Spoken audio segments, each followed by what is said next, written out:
Welcome to Prop Talk. I'm your host, Mikey Trudel, here for another fantastic episode. And joining us today, filling in for Chris Call, we got PMG Property Master, Scott Buckwald. Hello, Mikey. Welcome back. This is your third time on, it's second time co-host. Yeah, right? and I'm loving it. Yeah, I really love it. Yeah, you got that radio voice personality. Well, thank you there, Chris. Yeah.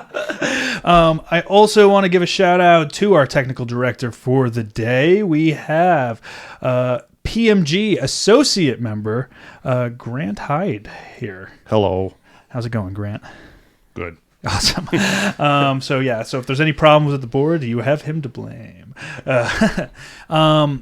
I'm excited for today's episode. I know I don't usually like to date us since we've been banking so many episodes. So this episode was recorded probably like 3 months ago, but since we're in the midst of doing the first ever Property Master Guild Awards show, we have a lot of property masters that are coming into town and visiting Los Angeles specifically to go to the MacGuffin Awards. Which is so cool. Which is very That's cool. Wonderful that right? people are supporting it like that. Yeah, so there's some about that. I always like to try to get prop masters that visit LA from out of town in the studio while they're here, because the energy in the studio is just unmatched over Zoom. So Sure. So today we have one of those property masters here. We have Philadelphia prop master, local 52 PMG member, also Susannah McCarthy. Hi guys. How's it going, Susannah? How's Good. it going? I'm glad to be here. When did you Very cool. get in? To the Union? No, into LA. I think I came out for the Emmys, so about like a week ago. Oh, you've been here for a while. Yeah. Nice. Yeah, just enough for the time difference to kick in. Now, what were you doing at the Emmys? The production design team invited me to go. For what show? Only Murders season 3. We went last year for season 2 and they won. And Oh. there were no other prop masters there, but this year Michael Jortner I saw, he was there. Oh, cool. Yeah. Was he there for Fallout? Yes, with Regina. Oh, very yeah. cool. That's great that you were invited. That always makes me feel so good, because I've been on shows where the set decorator's there, the lead man is there, but I'm home watching it on TV. Yeah. And that's usually too. So yeah, the lead man came. We just made a big party of it, and then they won. So Wonderful. come on. So the big after party of it, too. Yeah, yeah. It was nice to be seen. Yeah, that's awesome. Well, it's awesome that it also fell into the PMG Awards, too, because it's something that you can just hang out and go to, and there's going to be a whole party of that just by itself, or there already was. Now that we have this, it's coming out so after. So that's exciting. I want to start with you as a prop master out in Philadelphia and New York. Philadelphia and New York, mostly New York, although I live in Philly. Right. Yeah. So tell us about how you got into being a prop master. What's your starting story? My starting story. Yeah. I think when I got out of college, I started working for NFL Films, doing commercials. Did you go to film school? Or? I did go to film. Don't tell anyone. I went to NYU. I went to NYU undergrad, and so I got a lot of really good experience and did a lot of student films. I really wanted to be a cinematographer, and they said, no, you're a woman, you need to be a designer. And they wouldn't, Really? no matter They how said hard, that to you even? Yeah. And no matter, because I really wanted to be a DP. I felt like I had the brains for it. So I did the design route in school. And then when I moved to Philadelphia, NFL Films just brought me in, and I was able to do everything. I was able to do modeling and design, props, the whole thing, and I did that for years, and I loved it. And how much props is actually in NFL Films? A lot, because they do commercials. They'll do commercials. They're a studio basically. So we would do NFL Sunday Ticket, and we would make the models, the footballs, and the bleachers. But then we would do like Boscov's and Macy's, and this was based out of New York? that Philadelphia, Cherry Hill, New Jersey. Okay. Yeah, so that's where I really didn't really start anything until I moved to Philadelphia. So I went to NYU, and then, worked in restaurants for 4 years. And then moved into Philadelphia, and I did some kind of freebie movie that I found in the paper, and then met all the people that helped me and mentored me for a long time. Because it's a long commute from Philadelphia to New York when you're doing New York jobs. It is. I started my career in New York, so I'm really excited to talk to you about that, because I PA'd in New York, and right when my career started going, I moved to LA. Why? Why'd you move? At the time, I wanted to write, and I found that everybody knew me as a PA, and the films that I was doing that I could prop were real low budget, like guerrilla filmmaking. Whole movies being done for $50,000, $100,000, and I got prop master credits on them. But I just found breaking in to that next level it just didn't seem like it was going to happen. The weather was tough. I mean, I grew up in the Hudson Valley area. Beautiful. So the cold weather, just working outside all the time, and even in my earlier mid-20s, I was thinking, I am not going to grow old doing this kind of work here, being up at 3 a.m. where it's 10 below zero. So I moved to LA. And I miss New York culturally, but my career in LA is just wonderful. So I'm really curious what it's like propping in New York, because you're doing it on a level that I never made it to. And it sounds like you've been, I mean, you've lived in Philadelphia your entire career. Yeah. Now that I think about it, yeah. I was in New Jersey for a minute, but basically the Philadelphia, yeah. Yeah. So not to my own doing, but I had to live there. I had to be based out of there for reasons beyond my control, so I had to make it work. Well, do you do, like when you're doing Murders in the Building, that's shot in New York? Yeah, so I live in New York. That's like a 2.5 hour commute, isn't it? Or do you take the train? No, I drive. I come in on a Monday morning at 3 a.m. I leave, and then I'll come home on a Friday night, or if I'm really so tired, you stay in the city during I have to. There's no other. Yeah. It's only 110 miles, but it's a long commute when you're working a 14-hour day. Yeah, it is. Yeah, it's like coming up from San Diego. Because I've worked with some people who the same thing. They live in San Diego, and they'll do what you did. They'll come up here on a Sunday night or a Monday morning. They'll stay locally, and then they'll go home after wrap on Friday. Yeah. But how many people do you know that actually do that? Every couple shows, there's always one person. I've worked with an AD who does that. I worked with a set dresser who went home every night. Oh, really? Every night? Every night, except if there was bad weather or something really crazy happening. Because to do it like that, it's like that's adding pretty much 5 to 6 hours to your day every single day. And New York is a lot worse, because in New York, you don't have dependable weather. Yeah. Where here, it's pretty safe to say it's going to be a dry sunny drive home. Yeah. Where in New York, you're going to get snow and rain and cover sets, lots. Right. Yeah, exactly.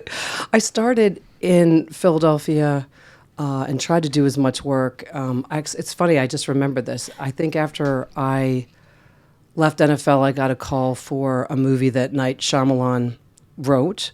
I went to college with him. His name was Manoj, and I saw him in the elevator on The Sixth Sense. He's like, I wrote it. I'm like, you did not write it, whatever.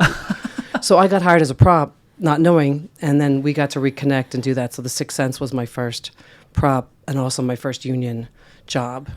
And what did you do on that? Were you I was a prop assist. You were a prop assist? Who prop mastered that? I don't know, Joseph, somebody's, and Mike was his second. I think they've both passed away since then. So this was in New York? No, Philly. Or Philly. Philadelphia, because I was trying to make it work in Philadelphia as much as possible. Right. So Sixth Sense was where I went from NFL Films to Sixth Sense, and then I've always tried to stay local, but I can't. What was your official position on the NFL Films thing? Because it sounds like you wore a million hats, right? And we were allowed to. I guess I was a prop. Yeah. But we were able to do the pyrotechnics, and we were able to build all the models, and met with the clients and did the curtains and did the rugs. And that was union, or it was non-union, because I wasn't union at the time. And then someone just told me, you need to be in the union, and that's what happened. So if somebody just tells you need to be in the union, what does that mean to you? Like, what it meant to me was I got hired. I went from The Sixth Sense. I got hired on Beloved as a prop, and they said, "Oh no, you don't have a card." So they unhired me. Oh, and then I didn't have work. That was a huge show to not be working on. So I have to go to New York because I can't work here. So the union card meant to me, job security and professional credibility. Yeah. So when you hear that, does that mean it's like, okay, well now I'm trying to make it work in Philly, but I need to go to New York and maybe get this 52 card right here. No, but this was all in Philly. Yeah. Beloved was in Philly. Yeah. And so I was unhired off of that, and then I learned my lesson. And Now, got into 52. Is Philadelphia and New York, is that the same union? It's the same union. Okay, so you don't need two different cards No, to work you in don't either need two city. different cards. So what is 52? Does it cover Connecticut too then? Yeah. Yeah.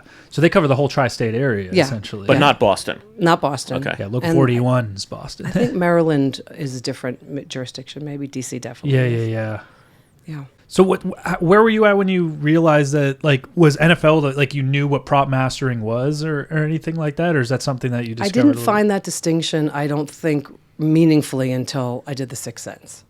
Yeah, because then Right. that's an actual, like a movie. Yeah, but I was getting on-the-job training because I'd never really done it before. So Yeah. I just was learning as I went. So you never really went through the low budget world. You seemed to work in one category that was totally legitimate, and then you moved just to another side of the street. Yeah, kind of. I mean, I did, if you consider The Visit and The Sixth Sense, I'm not Sixth Sense, The Visit and Split, and those were low budget. And I did those, and Split was low budget? felt like it to me. Oh, really? If I'm doing the cars and I'm driving the cars in from New Jersey and I'm doing, yeah, it felt low budget to me. But Yeah. So wait, M. Night Shyamalan's the guy that hired you on The Sixth Sense? No, I was hired by the prop Right. people, but I saw him in the elevator. I hadn't seen him in so long. Yeah. And he said, I wrote it. And I said, that's silly. You did not write it. and he said, my name is Knight now. I was like, okay, Knight, because I never knew him, as that. And it was his breakout everything. Yeah. And I learned a ton. Do you still keep up with him? I don't anymore. I did a couple of movies in a row for him, and we just kind of. Yes. But he's great. But he tries to keep everything in Philadelphia if he can. It helps because there's not a lot of work down there. Right.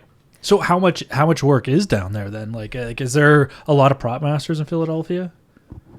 No. I think there's two of us. Two of us? Maybe? Two like Three of active us? ones that like Yeah. So Yeah. when a big movie comes into town, do you find they're bringing LA prop masters with them or bringing people in from New York? Yeah. Okay. Yeah. So they usually do, and that's just what it is. Is there resentment towards that?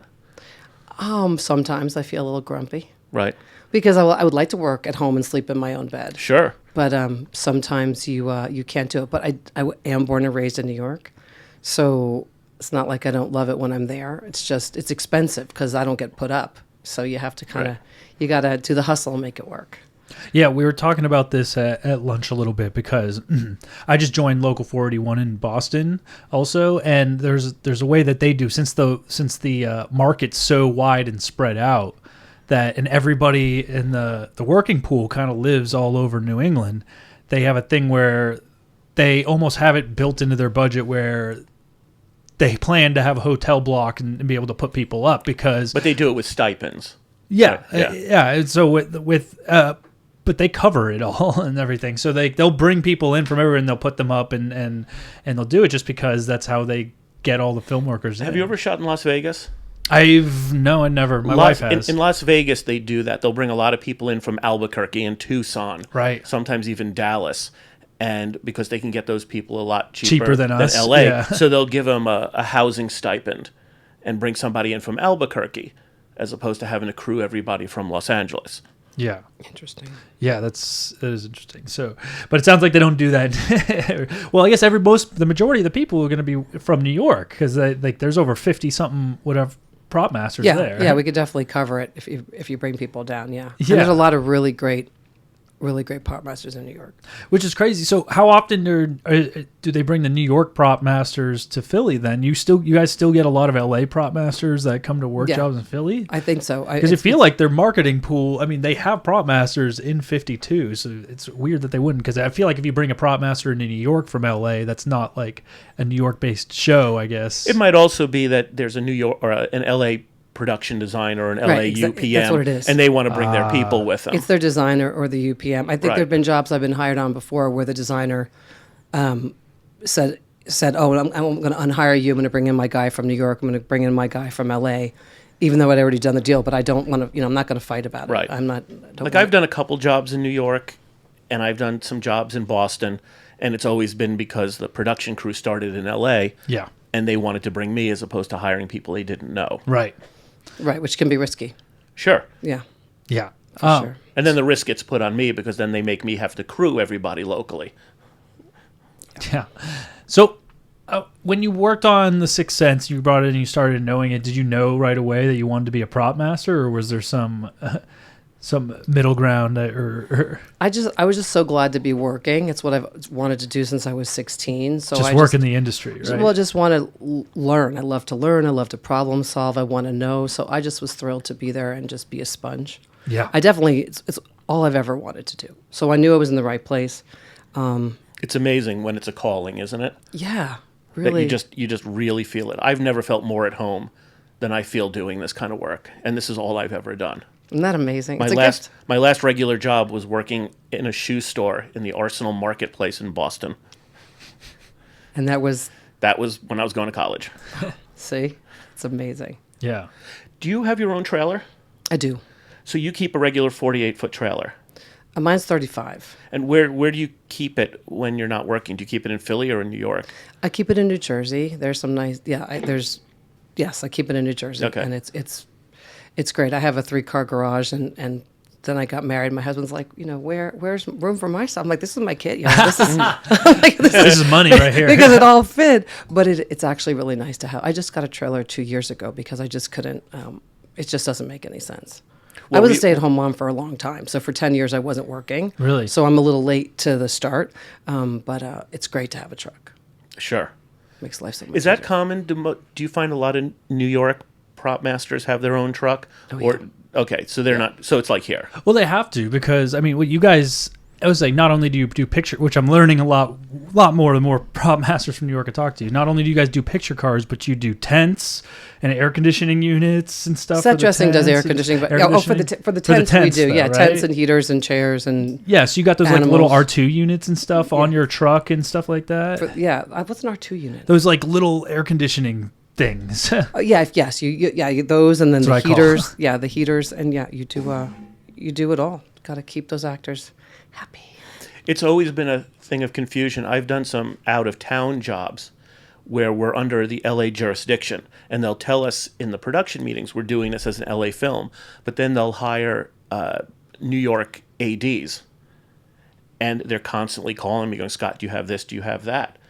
And some of them I just know that in New York they have them, but they've called on me to do things, like you said, like tents or heaters or stuff. And I'm like, no, why would I have that? Do you guys do apple boxes and Nope. cup blocks? And Nope. You don't do that either? Interesting. What's a cup block? Cup blocks are little pieces of wood that go under furniture if you need to raise them up. Oh, no, that's set dressers That'd be set usually. On dressing. set Yeah, dressers. so we do that too. Really? Just weird hangnails of things. Now, when I've done jobs in New York, I've never had to do anything other than picture cars.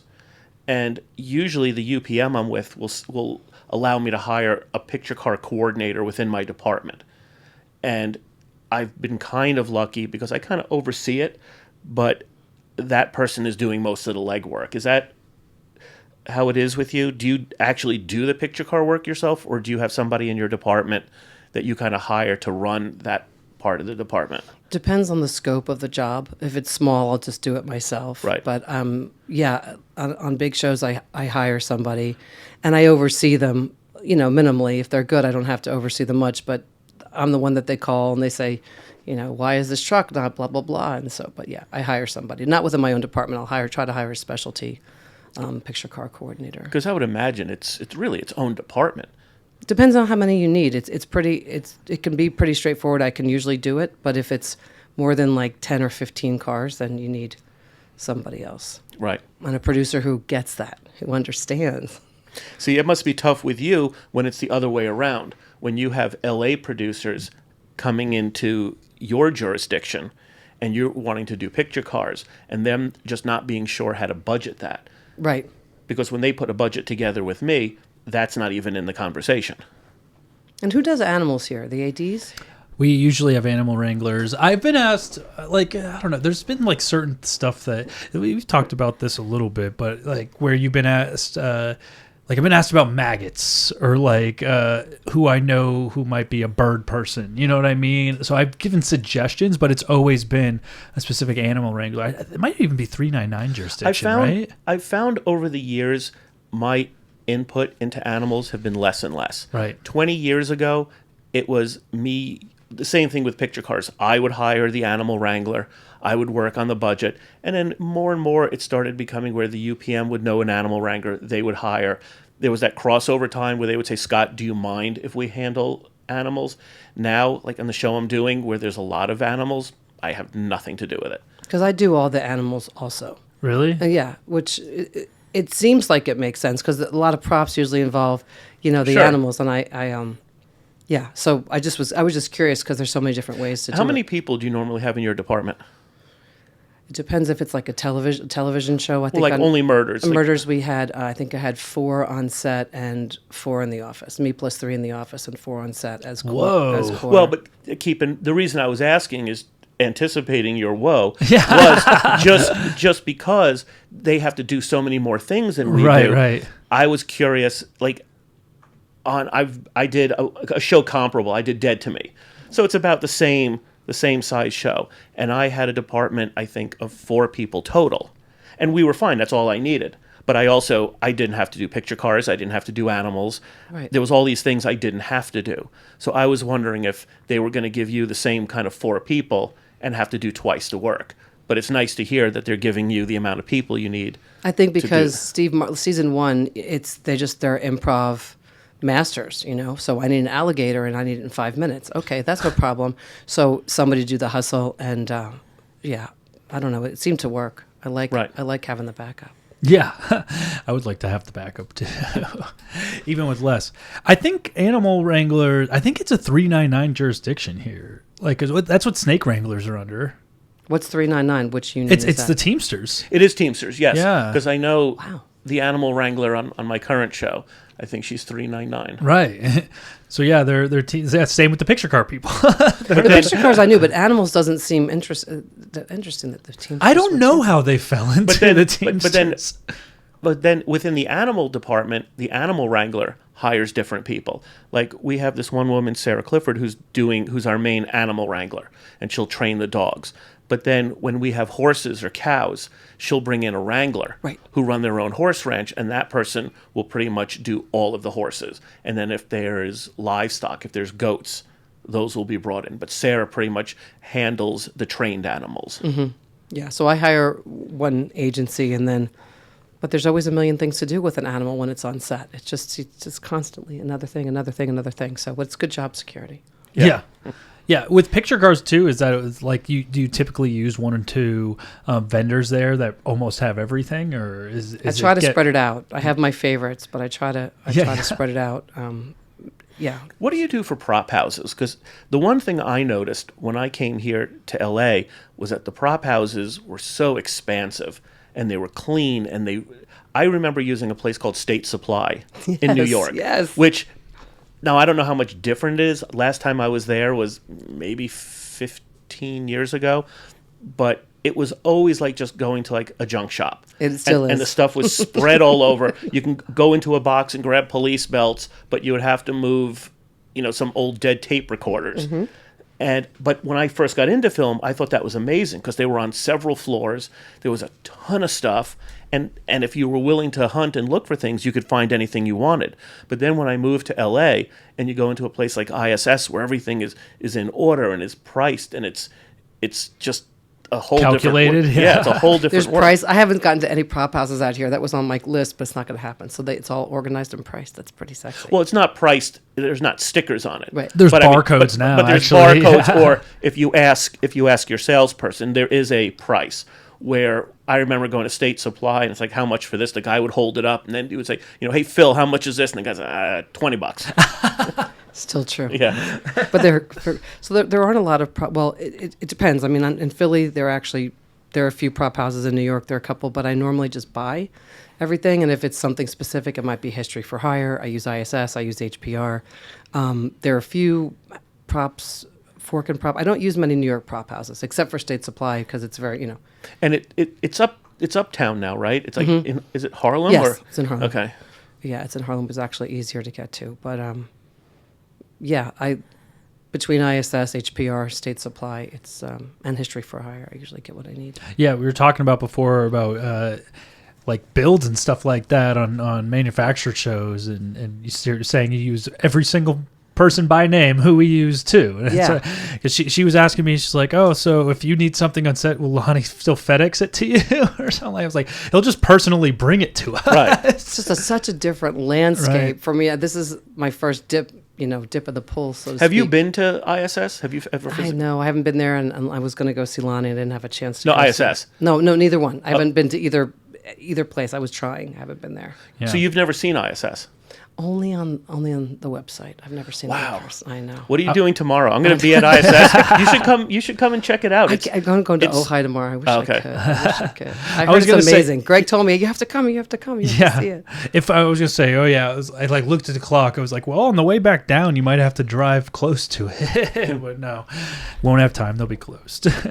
So yeah, I how like when would it click? Like you said that you took about 10 years off.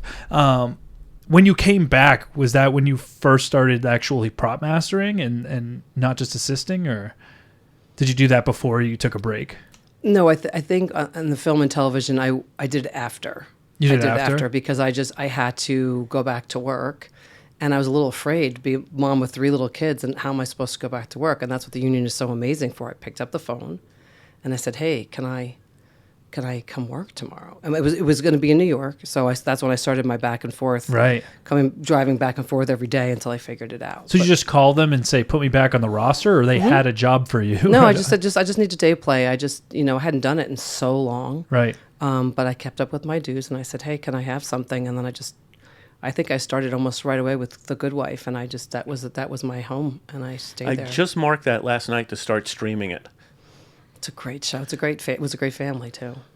And I just saw a coming attraction reel on Facebook, and I didn't know what it was.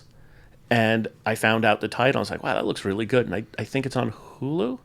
I don't Is it know. Hulu? And I just marked it to start watching that. As my And next show. you came right back just to start day playing on The Good Wife, or I said, just put me wherever you Yeah. need me to be, and but I'm not there to play. Like, I'm here to like work, and Yeah, I think I you're just ready. kind of set myself apart a little tiny bit maybe.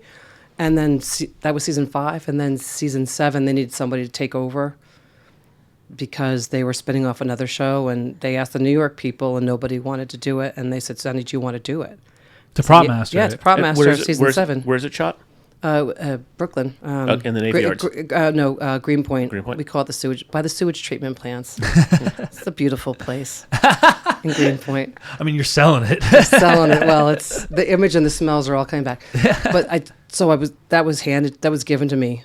I earned it, I think. For Was that your first like real prop master job? yeah, like real prop master. at that level, and then also, even though I'm born and raised in New York, I'm coming in a little bit as an outsider. Yeah. So I had the New York sass. I'm like, don't give me it's in my water. I'm born and raised here. Don't give me. Yeah. So I had to kind of overcome a little bit of whatever that. And did you have a kit at this point going in too? or I you just- didn't. So the prop master on season, they just shared it, and also Yeah. that show was going for seven seasons. So they had built like their we had own, everything. Yeah, of we had everything course, that we of needed, course. and then we were able to do 2 shows, and then they spun off the good fight, and I that was my show also. So it just kind of went. Once I landed it just kind of went. Yeah. And how long did you ride that train for? I don't know if I did the first 2 seasons of Good Fight, but then I got a call for a show called The Mayor of Easttown that was in Philly, and a single mom of 3. Oh yeah, 3 little kids. No, but like I really wanted to be home. Like I had Yeah. nannies coming at all times of day and night. I'm like, I can be home, so I did that, and that was huge. That was Kate Winslet, and that was a budget I had never seen, and that was a lot. Picture car coordinator. Isn't it amazing because that's happened to me. It's happened to so many people. You're riding one level, and then all of a sudden a show beyond your expectations drops in your lap, and now you have a budget that you never imagined before, and just you're viewed differently. And it's such a great feeling going to work that first day, just thinking, I am in charge of this entire kingdom. And it was nice to hire all the people that I knew Right. in Philly. I felt like I was at home. Yeah. So the writer on that show and the showrunner, he loves props so much. Every sentence has a prop in it, but he writes it all out. It's a pink pen, and it's got this kind of ink, and the eraser looks like this. So it makes it harder, but also so much easier. Yeah. And then after that was done, I got a lot of press from the props on that show, which might be normal. I was getting calls from newspapers and the Vulture, and to do, and I just like, nobody pays attention to props. So it was kind of nice, not for me personally, but for like us. I was like, oh, look, somebody can spell the word prop. Yeah, yeah. Like we matter a little bit. So that was, and then COVID happened. So when they got through cross-boarding show, 7 hours, we got halfway through. And then COVID put us to bed for a hot couple months. Right. So. Yep, I was there. And then we came back and we finished it with helmets and the whole How so that was what show was that you were saying? That was Mayor of Easttown. That was Mayor of Easttown. How far into it did you get before COVID shut it down? I feel like we were about halfway through. Yeah, and the guy said, we'll see you in a couple weeks. Not sure what this is. See you soon. I'm like, yeah, I'm not sure about that. Yeah, the show I was on just ended. They're just like, it never came back? We were 2 episodes in, and they said, it was Glow season 4 or whatever, and they were like, okay, see you in 2 weeks, and then... I got called to do Glow. And about 4 months later, they said, we're just going to finish it. Like, the show's done. So they just ate it? They just ate it, yeah. They had the entire season written out and everything. Like, I had all the scripts. And they just, never aired those 2 episodes. Just, like, we're done. For us, we had just started. We were maybe 3 episodes in to our show, and we got shut down. And the producer's like, we'll probably be back in June. And I remember my assistant, my crew were all thinking, okay, June, that'll be nice. We'll have, a couple months off. And I was like, we're not coming back for maybe October at the earliest. And that's when we came back in October. Look at you. That's amazing. You nailed it. When you guys did come back, was everything still in its place, just ready to go back? Or it was. They were really generous. HBO gave us, I think, 4 weeks of prep. Oh. Well, because, 7 hours, like, it's been so long. We didn't know. So they gave us a ton of prep. Yeah. You need a week alone just to dust the gold room off. Well, yeah, and I think, and we finished it. It was very intense. People crying in my office every day. I think people were freaked out and scared. And I was like, this is a lot, and it's already a lot. So it's a lot, but we did it. Yeah. And it was a great show. Yeah. He's a great writer. So what led to Only Murders in the Building? Because Which is such a wonderful show. Yeah. It's such the best show ever. Right. You did what, seasons 2 and 3? I started at 1. You started at 1. I was done with Mayor of Easttown, and the prop master from season 1 called and said, I really need a shopper. I need another shopper. The show's big.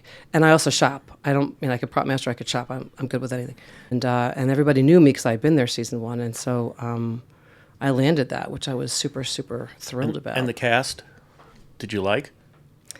I felt like I went to heaven. Yeah. I just felt like I went to heaven. I mean, every glad day you laugh when you start. You laugh every morning. And Steve and Marty and Selena and everybody, Nathan, and last season, Matthew Broderick and Mel Brooks. Come on, what's going on? Oh, yeah. The guest appearances. See, I think if I ever worked with Mel Brooks, I would just ask him, do you mind if I just hug you and cry for 2 minutes? Come on. It was the most kind, wonderful. Steve Martin is just...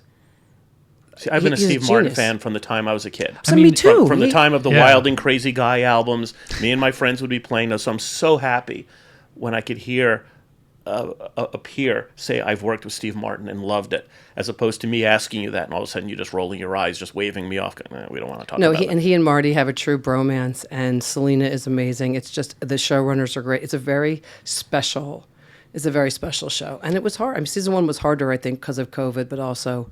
The improv in season 1 just kept sending the props not off the rails, but it's just we were busy. Yeah, you guys are playing catch up as they're like figuring out stuff. With those comedy based things, I feel like there's always new written things overnight, or 5 minutes before. Nathan Lane going, I have an idea. I did one of the Christopher Guest movies. I did A Mighty Wind, and the script for that was I think 18 pages. Really? It was just all winged? It was. How'd you prep for that? In production meetings and in meetings with Christopher, we would talk about where he thought he was going with stuff. It wasn't so much like I think what you had to do. There wasn't a lot of, we need an alligator and I had to run out. I prepped as good as I could, and it was really, that cast was just, to me, comic genius. And they would make anything funny. So when they were doing it, if they just saw, a cell phone, they would pick it up and they could do 10 minutes with it. That's amazing. But the person who just really was sent through the ringer was the script supervisor. Because each time they would improvise, and then when they would cut, Christopher would go, okay, what he said, I want to have him say that again. You say this, but don't say this. You say that. Let's cut that whole bit out. The script supervisor has to take the notes. So when they did take two, because there's no dialogue, it's all improvised. So when they do take two, each of the actors have to remember what Chris told them to do and what not to do. And they're probably good for that. That's their training, so they can nail that. But this poor script supervisor, not jealous of her. No. For him. So the whole crew is pretty. Was that like a family environment? Very much a family. From the bottom to the top. Very much a family. Very accessible. Very, very special. Yeah. Very, very special people. And they gave you all the people and things you needed Yeah. throughout. That's, seems rare these days. Especially now, like after the strikes or whatever. I feel like everything seems to be a battle from what I've been experiencing. It's, there's a lot of stuff I like more now post-COVID. I find I'm far more appreciated, as well as a lot of crew people. I think being on the verge of having to lose everything really it's almost like being on a sinking ship, that when you are one of the survivors, you appreciate life that much more. Mm-hmm. Now, do you think post-strike is going to be like that, though, too? Post-strike, I think, is going to be forgotten about. I think because the strike had different ramifications to it. And I think the strike will eventually just kind of fade into the fabric. Yeah. Where years from now, COVID will be remembered because that's something that you can't prepare for. Right. And that's not something man-made, where the strike is. Yeah. And well, talking about the strike, how did that affect you guys as far as is it all coming back in New York and Philadelphia, or is everybody still hurting out there just as much? I think New York seems to be busy. I mean, I think it's not as busy as it was, of course, pre-strike. But I think all my friends are working. Philadelphia has a show called Tires coming in, but there's not much. Shane Gillis, yeah, Tires is awesome. But they didn't. But I think they brought in an LA prop for that. Oh, they did. I was like, oh, come on. Yeah, it's kind of, why would they bring in an LA prop master for that? It's kind of like a more. I mean, I guess I can't really say that for any show because you don't know. More simpler show. It's like more of a sitcom-y show, yeah. I think it's the relationship, like you said. If you have a designer or a producer that you want people that you know and that you're familiar with. Yeah. So and we've talked about that. Yeah. You live by the sword and you die by the sword. Oh yeah. Yeah. Absolutely. Oh, I wouldn't turn down a show. No, but I've had shows where everything is pointing to me wanting to do it. And then one element in the show, I've been on shows where the lead actor had a prop master that he was friends with, and he wanted to bring that person in. Right. So a director who had hired me for however many jobs said, "Scott, we kind of have to go political on this one and hire this person." Right, and then you just got to roll. You just got to roll with it. Well, so that's fine. Yeah. Which must be something different from 52 also, because, I mean, it's unimaginable that anybody would be sent here from out of town to prop master anything, I don't think you can with our union guidelines. Wait, say that again? You can't, from out of town to work and show in L.A. as a prop master. It's tougher. I don't think you can. Because I had a show, there was a show that just came into town from Atlanta not too long ago, and the prop master came out, but they still had to hire an L.A. prop master to work under. When I shot in New York, I had to hire an L.A. prop master to work alongside of me. You mean a New York prop master? What did I say? LA. Yeah. So you get to man for man. Yeah. Right. When I was in New York, I had to hire a local prop master. Right. Totally. But it was kind of goofy because the prop master knew why I was hiring him, and he didn't do anything. Right. And I had no resentment towards it. He came in the morning, had breakfast, and said, "Do you need my help?" And I said, "No, we're pretty much up and running." Yeah. I didn't need the labor, and he would usually take off. Yeah, and you'll use him more as a resource person if you need. Exactly. So, hey, what prop house around has this stuff? Right. Yeah. Which I think is going to be the key. I would do anything to work in New York again. I just feel so, like the way you said, I'm not a local there anymore, but I have the attitude, and it's just my place. Mm-hmm. And I have so much fun every time I go there. It's a very special place. City's kind of, I don't know, I get claustrophobic, and I don't even like shooting in downtown LA. Well, LA is probably dirtier downtown LA than New York. New York is really crowded. Parking is always an issue. Well, yeah. New York has parking PAs, right? Yeah. Which is a position that what does a parking PA do? They gosh, what does a parking PA do? I've been a parking PA. A parking They're PA. everywhere. But what do they do? They're everywhere. You use it's essentially it's like almost like being a security guard. So you'll be in the parking lot where all the cars are, and you'll have to jockey cars around. So you'll get a call on the walkie that so and so is leaving in half an hour. And the New York parking lots are not like LA lots. You don't just pull in and pull out. Some of them you get raised up. Others, you get parked in the back, and every other car is blocking you. So you'll have to just coordinate getting a car that's 8 cars back Oh no. to the front. That's right. So- Or they prevent you from parking where you want to park. Mostly it's sitting on a bench with a walkie-talkie. They're like valet crews, essentially. Yeah, just freezing your ass off in the wintertime Yeah. when you're just out in a parking lot on a bench Yeah. and it's 10 below zero and snowing. Yeah. So I do want to ask you, since you do a lot of work in New York and you do a lot of work in Philadelphia, are your crews different in Philly than they are in New York? It's a very, very good question. For the most part, yes. Yeah. Which is really hard. Yeah. Because it's, you're home for 10 years and then you're trying to build a crew family. Yeah. So yeah, New York, it's one. This job I just finished last week for HBO, I wanted to bring in my New York team down, but they didn't want to go to Philly. Yeah. Which but is- you asked them. New I York, did ask. and would they have taken them? Yeah, they have to. Yeah, they would have taken. They allowed me, a chunk of people from New York. But having to work as local or No, Okay. no. They would have put them up and When everything. New York comes Wow. down, they get taken care of. So it is hard, and it's still a little bit of a hustle and struggle, depending on where the job is, who I'm going to, who can crew up, how I can crew up. Yeah.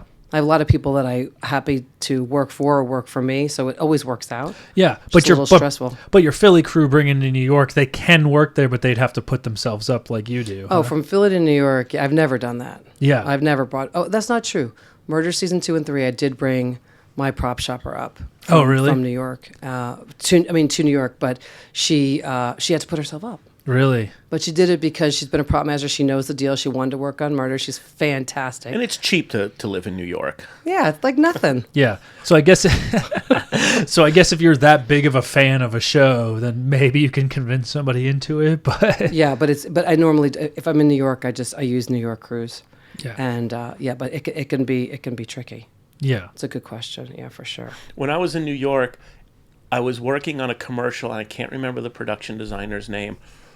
But I love this. I was with a year into the business. I think I might have told you this story. She would carry a fiberglass a fire hydrant in the trunk of her car. So in the morning, we would get there at 4 or 5 in the morning. She would park, and then when she would leave, she would put the hydrant on the sidewalk or on the curb, go do all of her runs, and when she came back to set, her spot would still be there because it was a fire hydrant. Why haven't I thought of that? I'm totally doing that. It was a weighted hydrant. It was fiberglass, so it wasn't cast iron, so Right. she could pick it up, but it was heavy enough that it wouldn't fall over. Yeah. And I remember seeing this, and it just seemed like something from some like wacky comedy that she was doing this. I was like, this is genius. It was just so funny when I saw her doing that. That is really. So remember really that good. one. I will. I'll have ask Lonnie. Hey, can you make me a good looking Yeah. New Go York to, fire go to hydrant? State Supply. They probably have a They real prob- one that they stole they off the do. street. It weighs 60 pounds. Yeah. So if you park your truck in New Jersey, then will they, like, if you're doing a show in Philly, they'll go get it from New Jersey? Yeah, wherever it is. A lot of prop masters in New York use this particular lot. That's the arrangement that we have with this particular company. So the teams should just go out and pick it up, and so it's I don't pay rent on it. It's really nice. And there's it's all the same district. Like when I was in Boston, we couldn't have Teamsters from New York. It was, It's all New York. It is all. Yeah. So New York, Philadelphia, they could Yep. drive back and forth, and Yep. there's no problem. Yeah, Yeah. Interesting. it's really great. Yeah. So you did Only Murders for 2 seasons, or well, 3 if you include your on-setting. Yeah, 1, and 2.5. stuff. Yeah. And you didn't do this latest season. I didn't. No. I'm sad about it, but the showrunner from Mayor of Easttown asked me to come do this show that I just finished with Mark Ruffalo in Philly, and I have 5 kids. So my last one was this last year. He was home, and I was like, gosh, I could be home for a year. It was a Yeah. it was a real pull. Yeah, because you fell in love with the family and everything. Because I over love there. murder so much, but I was like, gosh, I Yeah. could be home for a year. I only get to go home once every 4 years. That's about what my pattern is. Right. To be able to work at That's home. tough. It is tough. We have just one kid, and I was doing so many out-of-town jobs. And when my son got into junior high, I was like, I have to start doing more TV because I can't keep going out of town. Mm-hmm. Yeah, so I felt an impossible choice. Yeah. So I told Murders I got to go, and they understood. And then, but I got very spoiled by that. So this last show was very tough, but it's going to be fantastic. What is this show? It's called Task. Task. It's bunch of great actors, but Mark is the only one I remember, and it's going to come out in 2025. Movie? It's a miniseries. Yeah, all done all over Pennsylvania, 95% locations, but really remote. I mean, I've lived in Pennsylvania a long time, but I didn't know we had rattlesnakes in Pennsylvania. We were we were really in places I've never seen. We never went to cover once. Really tough show. Yeah. But it looks great. I'm excited for everybody to see it, but it's going to be a minute. Yeah. And then where did the Gilded Age fit into all this? Because you did that too. I did. When did that happen? I think, you know why? Because Gilded last season was coming down to Philly for a couple days.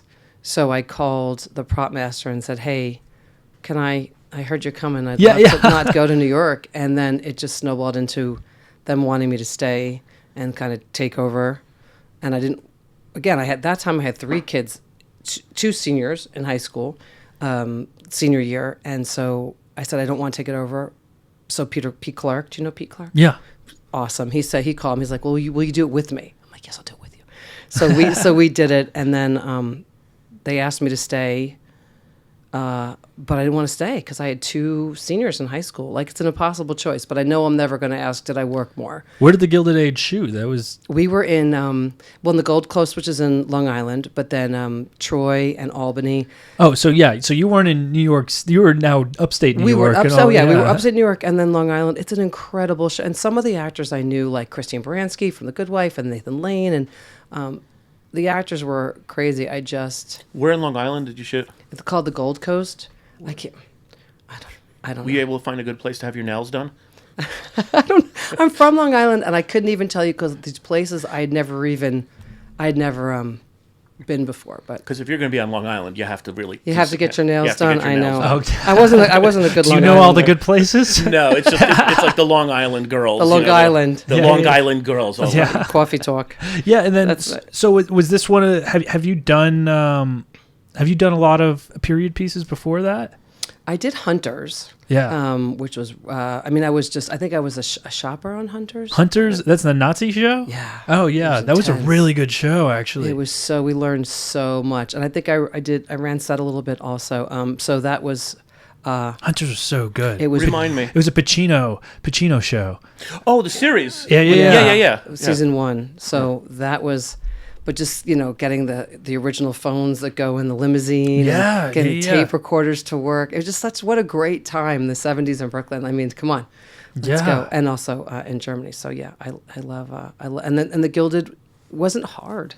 Yeah, like it wasn't hard for the props of it weren't hard. The food etiquette took me a second. Like asparagus tongues. I had to do a period food show, and I hired a chef, not a food stylist. I had to hire a chef to do a lot of the research with me. Yeah.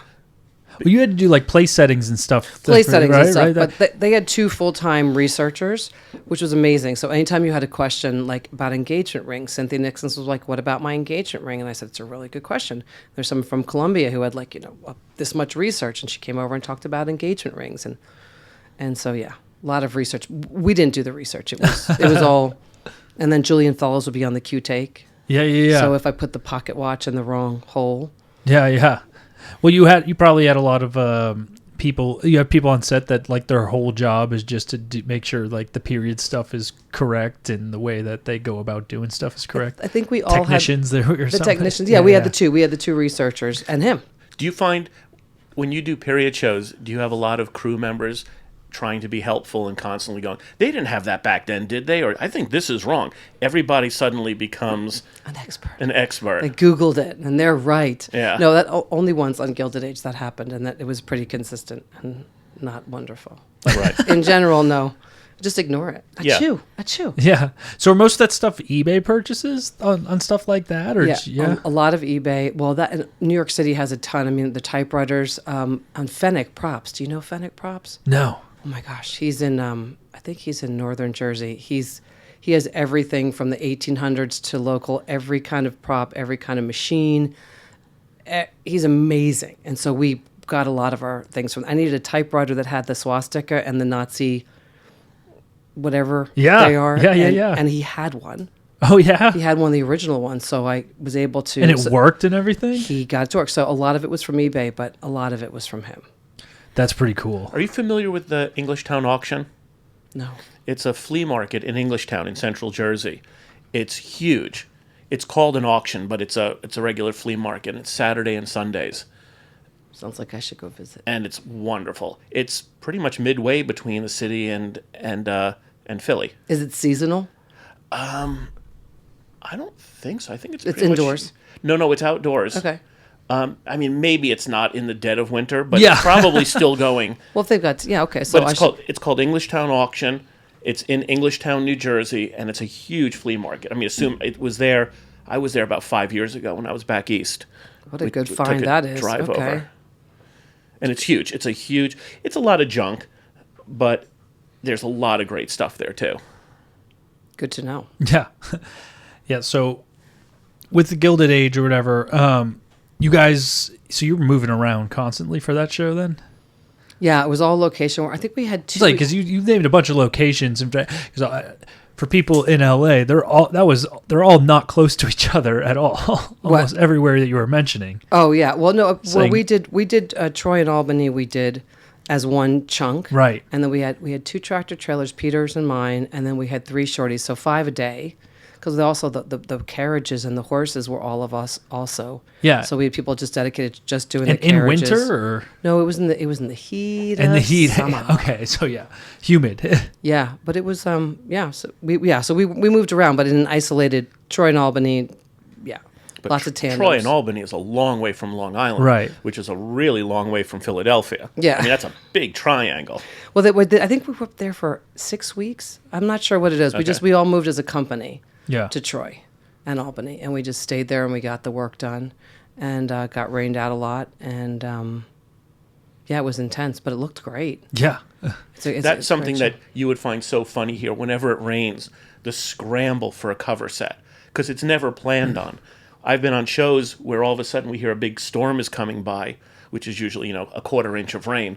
But on Wednesday, everybody is scrambling, well, what could we do on Thursday? And it's like, well, Scott, could we do this? Are you guys going to be ready for this? Where in New York, back east, it's kind of planned for. Right, you build it in. Yeah, you have that Build it figured in. out. I don't know here because we almost never have lightning or thunder or Right. whatever. Like if lightning strikes, we have to shut down for 30 minutes. Well, you have to do that. You'd have to do that there too. We did that so much on the Gilded Age, like 3 or 4 times a day. Well, because Yeah. it was like June and July. And I've only done that twice in my whole career. We shot in New Orleans, and it was like that same thing every day. It was The generators go down and we Yeah. wait. The clock starts. every Yep. time you have a new strike, it's another 30 Yeah, minutes. another 30 Yeah. minutes. Yeah. Just everybody chilling on the tailgates, which is probably not great for lightning. Now that I think about it. True. yeah, sitting on the tailgate. Tailgate when was it's like- waiting for lightning to pass. I got stuck in my trailer in New Orleans for 45 minutes. We had wrapped, and I had stayed on the trailer to do time cards. And while I was on the trailer, this massive thunderstorm came by, and I couldn't leave the trailer because I was afraid to go down the metal steps and lift my steps up to close the door. Oh, yeah.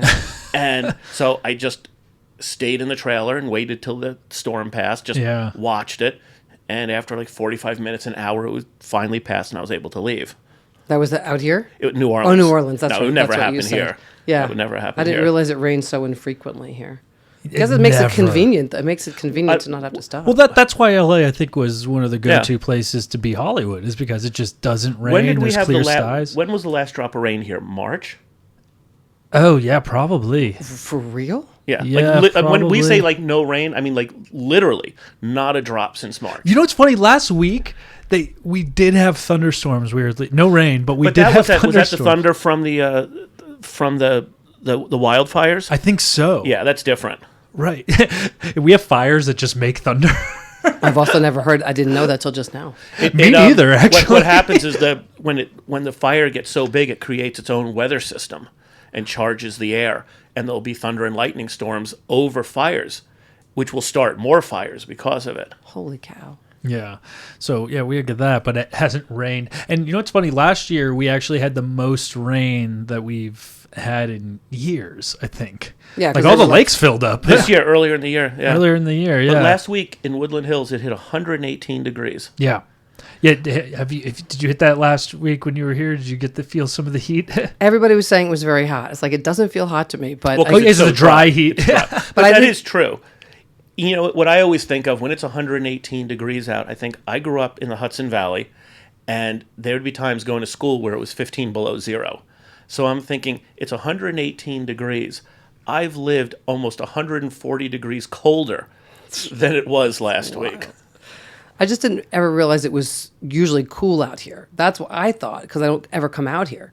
That like 100 degrees was normal. Yeah. Every day, and I've come to understand that no, I'm wrong, and it's not normally that hot. It is in August. I would say definitely Yeah. July, August are usually around 100 degrees, and then I don't know, the rest of the year hovers within 70s. But what's really nice is it could be 100 plus here, but at night it'll cool down to the 60s. Yeah. Where back in New York, if it's 85 during the day, it'll drop to 82 at night. Yes, so much asphalt. Yes, Yeah. that's true. That's true. Yeah. So let's go to another extreme. Working in snow. What was your biggest snow show? I don't think I've ever worked in snow. You haven't worked in the snow. I have been blessed to avoid You've that. never had to work in snow. Do you mean like actual snow from the heavens? Or Yeah, like, where snow was getting in the blizzard? way. Oh yeah, Yeah. I've worked in snow. Yeah, on The Good Wife, we were shooting in the middle of a blizzard. Oh, really? Yeah. Yeah. And how does that work? We just kept going, but it was crazy. We should have shut down and we didn't. And Teamsters had accidents and people had a hard time getting home because they didn't want to call it till the mayor pulled the permits. I don't mind working Did you in need snow. Teamsters to come out with blow torches onto the lift gates? No. Blow torches on lift Yeah, gates. we had lift gates once that they were frozen in place. They couldn't fold them. Right. And they had to come out with blow torches and just melt the ice in Wow. the cracks of the gate so that they could fold the gates up. Really? Yeah. The Was sad- that the California lift gates? No, it was just it was my trailer Yeah. for one. Yeah. I was allergic to the cold. It hasn't snowed in any meaningful way in probably 4 years. Oh, no. Yeah, like the snowstorms. If we're all from the East Coast, Yeah. the snow days. My kids haven't had snow days in a super long time. I haven't used my snow boots in a Really? a super That's long probably time. not good, is it? No, New York won't get the snows that you'll get like in Poughkeepsie or in New England, Connecticut. Yeah. yeah, but at Philly, I should get some snow. Yeah. Yeah. But no, I haven't. So yeah, I don't mind. I love snow. I don't mind working in snow. I Yeah. don't love driving it. Yeah. So it's working through the winter. I mean, even here when you say at nighttime it drops, I hate doing all nighters when it's cold out. Even here. Me too. But it's also you grew up here, right? No, I grew up in New Hampshire. Oh, that's right. Yeah. So you know cold weather. I know very much cold. So when it's 3 a.m. here and it's 50 degrees, that can't be your concept of cold. No. Okay. No. It's when you work on the movie ranches. Like we've had weeks where we work on the movie ranches In the and 30s. In winters, yeah, it'll get down to like 30. You see your breath and stuff like that. And I don't know, especially those times when you're not moving much and there's not a lot going on. You're just like babysitting a prop. You're just kind of shivering there. Now, in your prop trailer, do you have a heater or air conditioner or? You mean for the crew who's in there? Yeah. Yes, okay. I have both. That's good. I have both. Yeah, and box fans because no matter how this Yeah, summer. yeah, no I matter- yeah. have a 1 unit in my trailer. Right. So it'll either be an air conditioner or a heater, Oh. which is just such a must-have. Yeah, so I have a new air conditioner, and then I have the heaters that we would normally use for the crew. Oh, of course, you have to I be have to heat them. responsible for Yeah, I those. have to heat them anyway. So Yeah. yeah. So I have to ask you one more show I see you worked on. It says you did the Philly unit on Shazam. Mm-hmm. How was that? It was fun. As far as like a superhero kind of movie going Yeah. on. Because that's very different than anything you've done. That It was different, yeah, and it was pretty standard in that they would they boxed everything up, they sent us the props, they gave us the pictures so we could fix the continuity, watch the daily for what I'm matching. I think we needed to have 100 people that all had to have phones on and charged at the same time. That was the only thing that was just like a pain. But no, it was very straightforward, but it was really fun. It was fun to see him in his costume. It was fun for them to be in the art museum steps. This iconic. Oh yeah. Oh, it was great. You had to provide 100 phones? Yeah. Really? Yeah. you couldn't have extras use their own phone. No, because they didn't want him to record it. Oh. Right? So I said, can we just take yeah. out their SIM cards? But you don't want to take out someone's SIM card and put it in the... Then you'll never. If you Yeah. know people, give We'll you- shuffle them all in a bag together. I was curious when you said when you would do shopping in New York. Would you have a driver? Would you drive yourself, or was it Ubers and Subways and taxis? How do you? That is a good question. It seems to get around New York to have your own car. It just does not seem the way to do it. I know whenever I did shopping in New York, I would usually just take taxis or Subways and constantly find a drop-off point. So I'd buy stuff, bring it back to a production office. But again, I always did stuff on a small scale. Right. When you did it, They would just rent me a car, and I would, the decorators in New York get their own cars to shop, and the shoppers will have a driver. Okay. When I shop, they just rent me a car, and But did you have somebody driving you, or were No. You, so No. you had to constantly be finding places to park, and yeah, you just park in lots. There's lots pretty much everywhere. But you have to pay for all of them, right? But they do. Yeah, They'll pay. yeah, Right. of course. Yeah, I think I don't think it's bad. I think it's pretty well because a lot of it's not in Manhattan. If you're in Brooklyn, it's pretty tame. Good places to well, park. Brooklyn is like being in the valley here. Parking in Brooklyn is easy. It's Midtown or any place on Well, yeah, Manhattan Midtown is usually if I'm doing that, I'll have the person from the store come out and bring me what they need. Our favorite eyeglass place is in Rockefeller Center. Oh, Jesus. So Well, there's no parking in Rockefeller Center. no, there isn't. And then it's the holiday, and the police are like, "You And can't there's park here." tourists I'm like, everywhere. "You don't get it. I need to pick these up for Steve Martin. I don't care."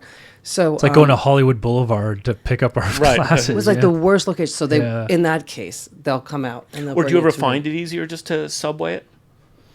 Like if you were in a rush, if all of a sudden you need a prop at the last minute, it seems like the quickest way. If you have to go from Central Park South down to the Village, jumping on a train is going to be the best. I've way never to do done it. I always jumped in a cab, but maybe it would be faster. Yeah. To jump on a subway, it would definitely be faster. Yeah. I think I'm spoiled. Is there any type of show that you still is on your bucket list to do? That's a great question. It is. I'd love to do a sci-fi. Yeah, a heavy building show, like manufacturing show. Yeah, I've never gotten to do that. Are you good at tinkering? Yeah, I love to tinker and fix and create and fabricate, and I think I haven't done that much since I came back to work from being I've done, I did Murders and Mayor. I've done a couple things, but I'm just kind of getting started. I have a lot of things I want to still do. What's your heaviest conceptualized show that you had to do, where you actually had to like create the most things that don't exist?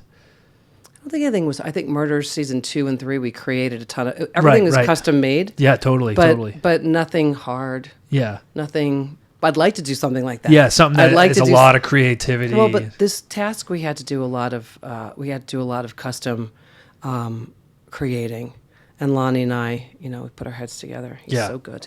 But no, I still have a lot of things I want to try. Yeah. I'm just getting started, I think. How long are you out here now for? I'll go to our little soiree, and then I'll go home the next day. Wow. And how old are your kids now? 18 through 24. Oh yeah, so you're ready to go. I'm going to be an empty now. nester when I go home. Yeah. I'm going to let's go to Tokyo, let's work in LA. I'm ready to go. So all of a sudden, it's so different. Right? But now, you probably could relate to this, and you certainly will be. Oh God, over the yeah. years. I got a With- 2-year-old. with kids, do you find now that your kids are grown up that I look back and I can remember what year certain shows were by the age my son was when he came to visit me on set? Like, do you see that a lot? Like, Yes. you remember, your son was 10 years old when he came to visit you on a particular set. Mm-hmm. Like, you remember it. Not until you just said that, because I remember how old my kids were when they came to The Good Wife, the finale rap party. And I also remember a lot of shows that I said no to. with happily to said like, you matter to me more than this show. I was there. Yeah, but I wanted to let them know you emotionally support me when I have to be away. Yeah. But then I would be in New York sometimes, and they'd say, I have a headache, Mom. I need you to come kiss me. And so I'd drive all the way after a 15-hour day, drive home, give them a kiss, sleep for 3 hours, drive back. Because I want them to know they're more important than anything. When I was in Boston, my son had his 10th birthday. I got a 4 a.m. flight out of Boston on Saturday morning. We wrapped at midnight on Friday. Saturday morning, I was at Logan Airport at 4 in the morning. Flew back to L.A., went to my son's birthday party Saturday, and then slept home Saturday night. Sunday morning, I went to the airport, and I was back in Boston by 3 in the afternoon. Yeah, that's right. It's crazy. I never missed a play, never missed a birthday party. Yeah. I never missed a single thing. Yeah. I worked, like, one of my first shows back from the strike was in Joshua Tree, and like traveling job, but still close enough to be coming back for the weekend. I remember I came back for the weekend. Joshua Tree's 3 hours away from here. Okay, thank you. So, like, I went and it was his first birthday party. Was one of those weekends when I was away. So I came back for the weekend. I remember, like, when I first came in and saw him, he took his first steps into my arms, and it was like I was like, oh my God, I'm so happy you waited for the weekend that I was just here to walk in the door. My wife's like, oh yeah, he was just waiting for you to be here, I think, trying to do it. So that's really cool. But as somebody who's working on set a lot right now and doesn't really get to see my son during the week, a new thing that you probably didn't have back then, obviously, is FaceTime, which I'm like, but we had phone. You had phone, yeah, but I'm so thankful for that because, like, okay, when I have a minute on set to where there's like a blank moment to be able to like step away and be able to see him and talk to him and do it. And he can see you because he's so young, so he gets to see your face. No, yeah, as soon as it opens, da-da, like that's like, okay, I feel like at least we're halfway there, you know? But you make it normal. Yeah. I mean, just my son was never lacking for me when I was home. It was the whole weekend. It was the two of us going to movies and doing stuff together, so that by the time after a whole year, I probably put more time in with my son than a lot of other fathers did with their kids who actually lived in town, because I made such a concentrated effort to be with him. Yeah. Yeah. So before we wrap things up, I just want to talk about the PMG a little bit. As you're a New York member, we just recently started to spark up in New York, and I don't know, we have a couple members in Philly too. So that's good. Chris Redman, is Chris Redman in Philly? Chris and myself, and are we the only one? We might be the only one. You guys might be the only one. But I know we just kind of hit the ground running there, and we're trying, hopefully soon. It was like my first mission was to make sure that people in New York and around knew that we existed, and now I think we've succeeded at that. Absolutely, the buzz is there. The buzz is there. Yeah. I think we're around, and the next step, I think for me, especially with local thing, is to try to work with I think like you or Ryan and stuff like that, to try to do a lot of what we did here in LA and start to have bar meetups and have these things that you guys can get together and at least network a little bit of. So hopefully we'll start working on that in the future. I think I said after the awards and after Comic-Con and after things wind down, I'm going to re-energize my focus in that. It would be special to be able, at least New York Prop Masters, because we never get to see each other. Yeah. Because we don't work for each other. But it's the same way here. Until PMG started, totally. And before the internet started, I had heard all these names. Right. But I didn't know anybody, and I would have people meet me going, I always wondered who you were. You know, they would know I was on a show. You know, ISS tends to be was the strong hub. So a lot of people, you would meet people in the hallway. But really, I mean, there were people I recognized, but I never knew the name and the face. PMG has changed all of that. And it's the bar meetups, the lunch meetups that you were talking about is wonderful. It's a genius idea because it makes me feel like we're part of something. Right. Even talking to you now, the fact that you live 3,000 miles away, there's a certain kinship that we have that if you were in LA and you wanted to visit my prop truck, you would have a home in LA. You know what I mean? It's awesome. It really made me feel part of something, because hearing your stories are my stories. And I never felt more together with things than I did with this. Yeah, it's very special, and I think it's gonna fill a hole that maybe people didn't know that they had. Yeah. As a community, because I always feel like, I'm the department head, and ultimately you're alone and you're doing it by yourself. Yeah. It's like we're a funny department like that. And even on a movie set, I always felt that props were, I don't want to say the red-haired stepchild, but we kind of were. Right. I never felt, we weren't really part of the art department. Case in point, a show wins an Emmy or an Oscar and the production designer doesn't invite the prop department. Yeah. But now I feel, like I said, just meeting you, it's so cool. I almost look forward to being in New York and giving you a call and saying, Yes, hey, are you shooting in New York? Yeah. And that's visit. And that's what I think was like cool. Like me being in the membership committee, I think I'm a little bit ahead than a lot of people, but I want people to bring it together too. Like that's how I met you. I mean, Right. It's just like helping and Ryan G and Diana Burton, like a lot of the New York people that I'm so happy is because I didn't know anybody in New York, and now I know a bunch of people in New And it's York. giving us a strength in numbers that I think 20 years from now, we'll see that the formation of the PMG was probably one of the single most important things 100%. that ever happened to us. Yeah, Absolutely. And with that being said, with these meetups and stuff like that, it takes a lot of people with feet on the ground. So if you're listening to this and you're in New York and you want to help me help you facilitate this, we have PMG resources. You have all the resources that we have here in Los Angeles. We'll send you banners. We'll put you on.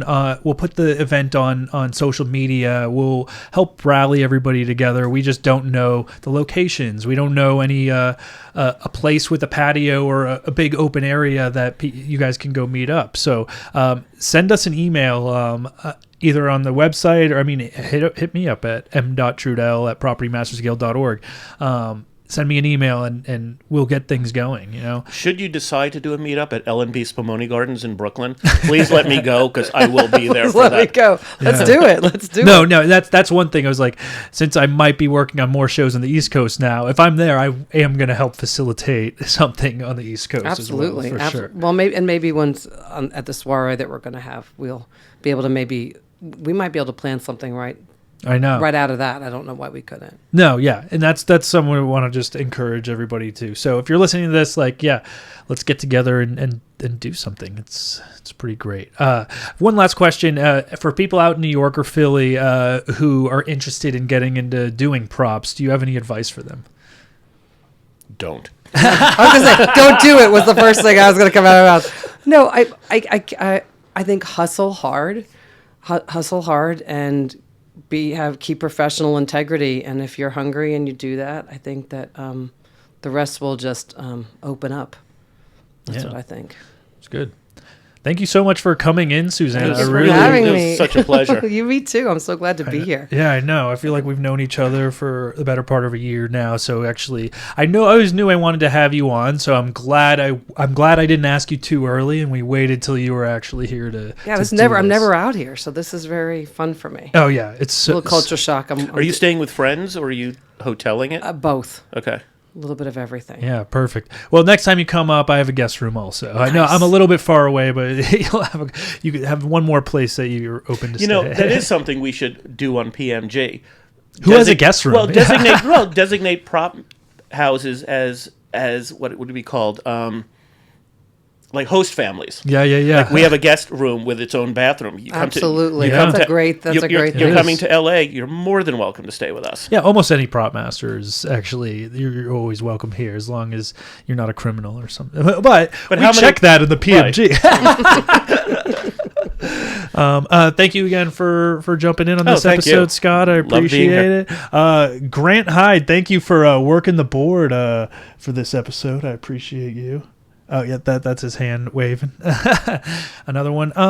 To wrap things up here, open up my little paper. Thank everybody else out there for tuning in to another episode of Prop Talk, the official podcast of the Property Masters Guild, brought to you by real working, retired, and associate prop people and prop masters. There we go. I haven't mastered that one yet.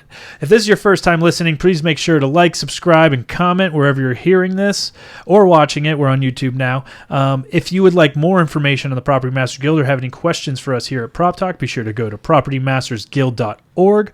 You can send a message there. You can also email at me at m.trudel@propertymastersguild.org if you have any questions for us here on the show. We're also on Instagram @_the PMG and all other socials. Just search the Property Masters Guild. Until next time.